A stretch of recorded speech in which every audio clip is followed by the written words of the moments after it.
con Oscar Asa.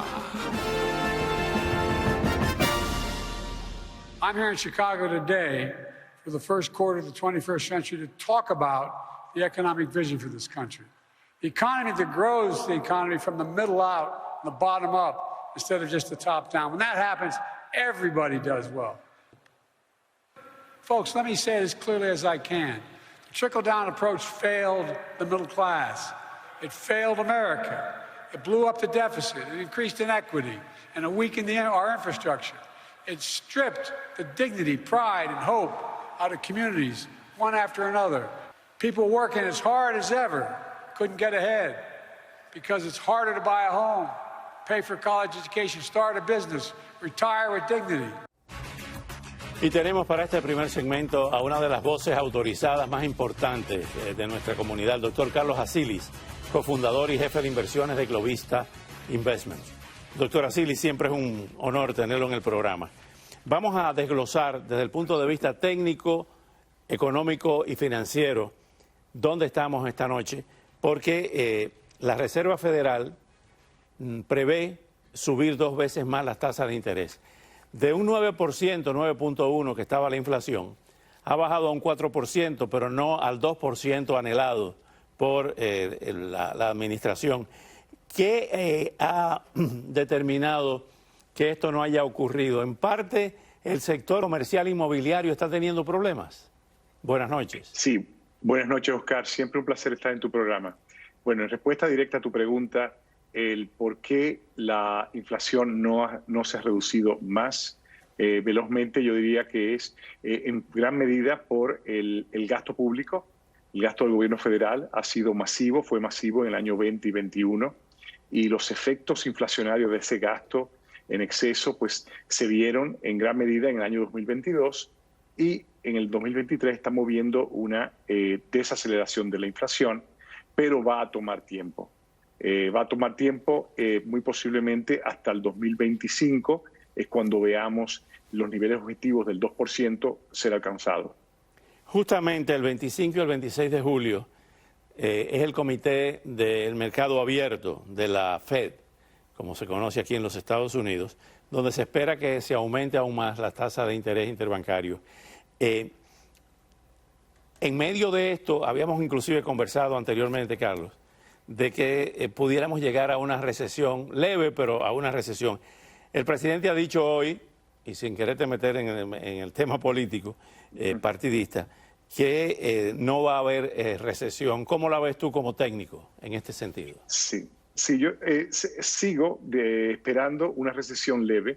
Esa ha sido mi visión, mi proyección desde mediados del año pasado, y esa sigue siendo mi expectativa. De hecho, estamos viendo en el mercado laboral indicadores de alta frecuencia, una desaceleración en los niveles de contratación de empleos, y de hecho en las últimas semanas hemos visto que, excluyendo el sector de salud, hemos visto una desaceleración bastante acelerada en sectores como el sector financiero, el sector bancario y el sector tecnológico. O sea que yo creo que vamos a ver una recesión leve en países parecidos, economías desarrolladas parecidas a Estados Unidos, como Alemania y Nueva Zelanda. Ya estamos viendo, están en recesión.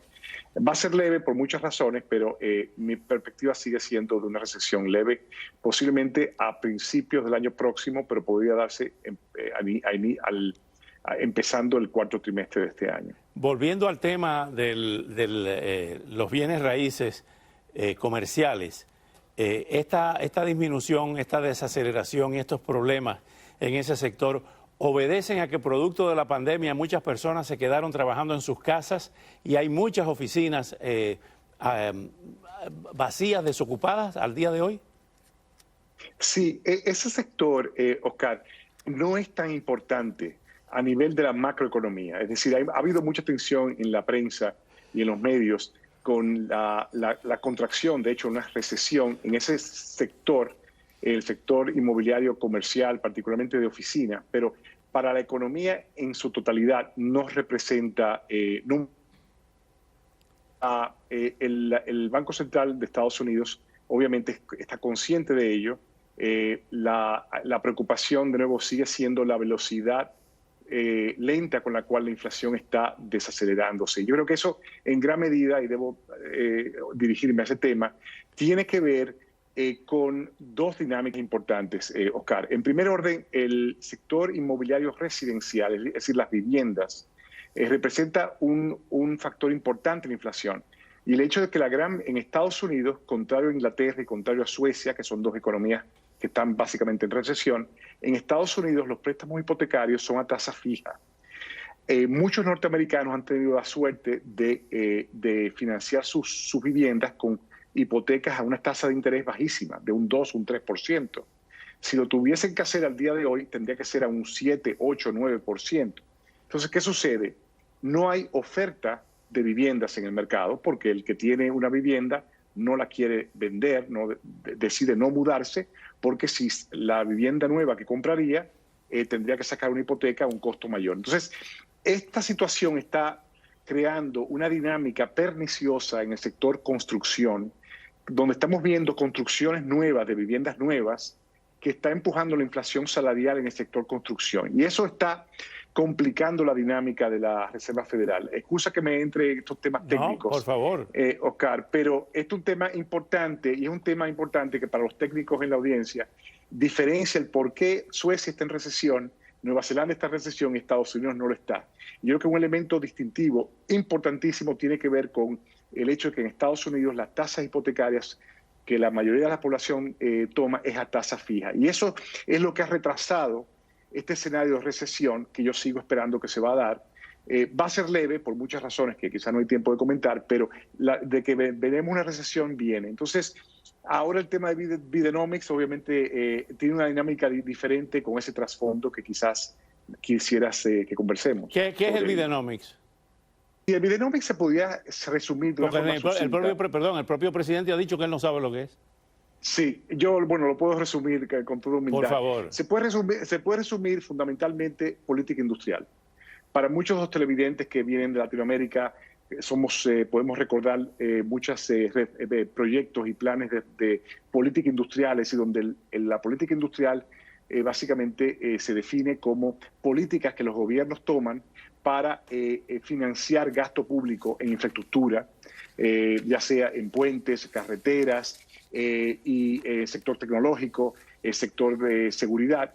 Y es lo que hemos visto en el último año y medio, Oscar. Es decir, Bidenomics se puede resumir en 3 reformas legislativas o piezas legislativas que fueron aprobadas: el acto de reducción de inflación de $500 billion, 500 mil millones de dólares, de agosto del 22.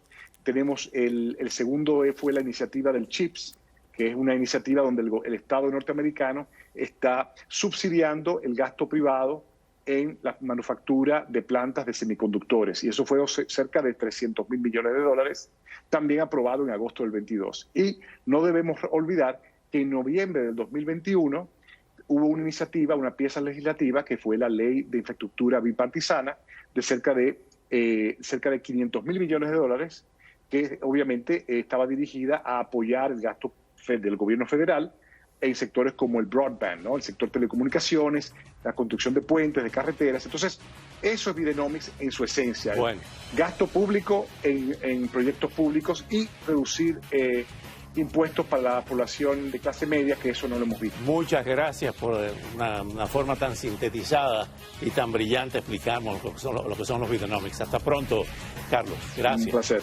Hasta pronto. Gracias a ti, Oscar. Al volver, el presidente Joe Biden trata de convencer a los escépticos de que la economía está floreciendo gracias a su gestión, aunque una nueva encuesta mostró que su política económica solo tiene una aprobación del 34%.